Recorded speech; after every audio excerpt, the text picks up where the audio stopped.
परोटा तो खाई किंतु एमती परोटा आपण माने बनई नथिबे केबे। चलंतु आज आम बनैबा हेल्दी गोटे परोटा रेसिपीटे माने बिना अटारे बिना मैदारे। चलंतु प्रथमे गोटे मिक्सिंग जार नहीं गोटे कप सुजी से ऐड करदेली तापर गोटे कप ओट्स नहीं सुजी ओट्स को मिक्सिंग जार दे आम ग्राइंडर करनेबा। ओट्स भी नहीं गोटे कप नहीं मेजरिंग कप रे तापर एठे हमर देखंतु पूरा फाइन पाउडर हो जाइए माने ओट्स और सुजी। तापर ए गोटे बाउल को ट्रांसफर करदेबा। तापर आ गोटे मिक्सिंग जार रे नहीं दुईटी बीटरूट नहीं अल्प टे पानी दे आम पूरा चिकन भाव आम ताको ग्राइंडर करनेबा। टोटाली खदरा रखबानी माने खदरा चेक करबा मझरे खदरा अच्छी ना कौन खदरा रहा आमर माने नहले आपण मैंने जाली रे भी छाणी नेबे। मोर किसी भी खदरा ना से स्वाद अनुसार टे लुण देदेली। गोटे चामच रिफाइन तेल दे जमती अटार डो सॉफ्ट डो गोटे माने चकड़ा जाए से टाइप रो बनई नेली। देखंतु केते सुंदर भाव आमर अटार डो बे माने सॉरी माने ओट्स सुजीर डो बे प्रस्तुत होगला। एबे चलंतु परोटार सेप दे मुझे बनई आपण मैंने ये रोटी भी बनई पारे बिना तेल रे।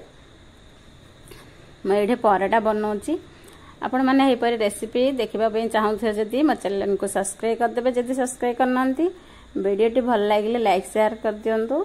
चैनल नुआ अच्छा जदि चैनल को सब्सक्राइब करदे। फेसबुक पेज रे देखले फॉलो करदे इंस्टा देखुले भी फॉलो करबे। अबे देखंतु मो टावा बसई परोटा बे पके नेछि माने टावा रे तापरे आर पटटा उल्टेई तेल दिए गोटे चामच तेल भी ऐड कर देछि। देखो केते सुंदर फुला फुला परोटा आमर होची। पिला माने एमती ओट्स खाउ नथिबे ओट्स रो रोटी बनै दियंतो। अट्टा रे भी मिक्स करी दे पारियो। अट्टा ओट्स ग्राइंडर करी ओट्स अट्टा रे मिसैगिरी रोटी भी बनै पारिबे सेका रोटी। एटे देखंतु मो एमती रोटी भी बनैले केते फुला फुला होची। आपण माने निश्चित थरे ट्राई करंतु किपर लागिला वीडियोटी कमेंट माध्यम रे निश्चित जणांतु। प्लीज प्लीज चैनल जदि नुआ अच्छा मो चैनल को सब्सक्राइब करदे।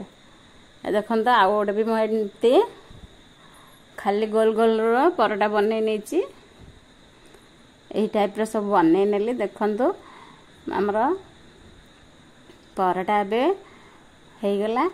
मैं एबे गरम गरम सर्व करुच्ची परोटा सह बिना प्याज रसुन तरकारी माने जीरो ऑयल तरकारी आमर होइची बिना तेल रे। आपण मैंने यहीपर रेसिपी निश्चित ट्राई करंतु। हेल्दी खाइबा चाहछन ताहाले एही टाइप रो रेसिपीटा निश्चित ट्राई करंतु। किपर लागला वीडियोटी कमेंट माध्यम रे निश्चित जणांतु। देखंतु केते फुला फुला हेची केते सॉफ्ट भी अछि जालीदार हेची। देखंतु म एबे सर्व करछि टेस्ट भी करछि। देखंतु टेस्ट करले बढ़िया टेस्ट लाउछि। आज पे रहूछि धन्यवाद। जय जगन्नाथ।